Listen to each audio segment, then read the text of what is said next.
Hi guys! Welcome to one more blog. ఈరోజు మనం వరలక్ష్మి వ్రతం పూజ చేసుకుంటున్నాము. సో, నేను దానికి కావాల్సిన నైవేద్యాలన్నీ ప్రిపేర్ చేస్తున్నాను. అండ్ మా అమ్మ పూజ చేస్తుంది. నైవేద్యాలు చూపించకూడదు కాబట్టి నేను అది చూపించను. పూజ చేశాక అంతా ఎట్లా ఉంటుంది ఏంటి అని ఈరోజు బ్లాగ్ తీసుకుందాం.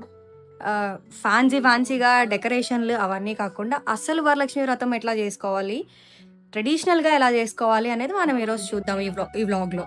ఫస్ట్ మనం గణపతి పూజ చేసుకోవాలి కదా! చెప్పు ఏం అవును. చేయాలి ఫస్ట్? ఫస్ట్ గణపతి పూజ చేసుకోవాలి. తర్వాత తర్వాత కలశ పూజ చేసుకోవాలి. తర్వాత అమ్మవారిని ఆవాహన చేసుకోవాలి. తర్వాత అమ్మవారికి అధాంగ పూజ చేయాలి. తర్వాత అష్టోత్తరం చేయాలి. తర్వాత షోడశోపచార పూజ. అధాంగ పూజ, అష్టోత్తరం, షోడశోపచార పూజ. తర్వాత మహానైవేద్యం, హారతి, కదా కథ. సునేత్రాయ నమః నేత్రో పూజయామి. ఓం రమాయ నమః కర్ణో పూజయామి. ఓం కమలాయ నమః శిరః పూజయామి. వరలక్ష్మీయై నమః ఓం సర్వ అంగాన్యాని పూజయామి. ఓం ప్రకృత్యై నమః ఓం వికృత్యై నమః జాయ నమః ఓం సర్వభూత హితప్రదాయ నమః యూట్యై నమః ఓం సురభ్యై నమః ఓం పరమాత్మ. ఇప్పుడు మనం తోరం కూడా చేసుకోవాలి కదా, తోరం ఎట్లా చేసుకోవాలి? 9 పోగులు 9 ముళ్ళు వేసుకోవాలి. వేసుకున్న తర్వాత తెల్లదారానికి దానికి పసుపు రాసుకోవాలి. తర్వాత తోర పూజ, ఒక్కొక్క ముడిని గ్రంథి అంటారు. నవగ్రంథులకి గ్రంథి పూజ చేయాలి. పూలతో పూజ చేసి ఆ పూలని ఆ దారానికి ఆ తోరానికి కట్టుకొని చేతికి కట్టుకోవాలి. అది మనకు రక్షణ అన్నమాట. ఓకే. ఓం కమలాయ నమః ప్రథమ గ్రంథిం పూజయామి. ఓం రమాయ నమః ద్వితీయ గ్రంథిం పూజయామి. ఓం లోకమాత్రే నమః తృతీయ గ్రంథిం పూజయామి. ఓం విశ్వజనన్యై నమః చతుర్థ గ్రంథిం పూజయామి.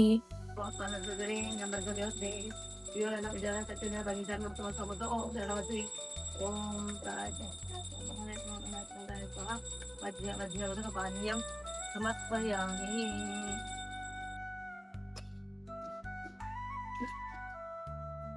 సో ఈ రోజు మేము చేసుకున్న వరలక్ష్మి వ్రతం అయితే ఇది. మేము అమ్మవారిని చిన్నగా క్యూట్ గా కలసం పెట్టాము. ఈసారి ఎప్పుడో ఫేస్ పెడుతుంటాము కానీ ఈసారి ఫేస్ పెట్టలేదు. నార్మల్ గా కలసం పెట్టాము. అంటే ఒక్కొక్కసారి ఒక్కొక్కలా, ఒకసారి ఫేస్ పెడతాము, ఒక్కొక్కసారి బియ్యం పిండితో చెవులు ముక్కు అలా చేసి పెడతాము. లేదు అంటే నార్మల్ గా ఇట్లా సింపుల్ గా కలసం అయినా పెట్టుకుంటాము. అది వీలును బట్టి కుదిరిన దాన్ని బట్టి చేసుకుంటూ ఉంటాం అన్నమాట.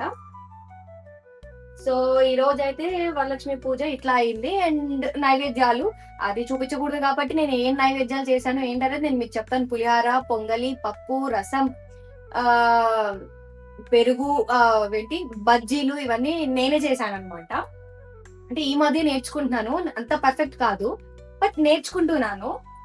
మనం అసలు వరలక్ష్మి వ్రతం పూజ చేసుకోవాల్సిందంటే ఇట్లాగా ట్రెడిషనల్ గా మంచిగా ఇట్లా చేసుకోవాలి. వరలక్ష్మి వ్రతం పూజ అంటే పొద్దున్నే లేచి ఫాస్టింగ్ ఉండి మనం స్వామి వారికి, అమ్మవారికి మనం నైవేద్యాలు వండుకొని పూజ చేసుకొని వ్రతం కథ చెప్పుకొని నైవేద్యం పెట్టి ఎవరికన్నా తాంబూలం ఇచ్చి ఆ తర్వాత మనం భోజనం చేయాలి.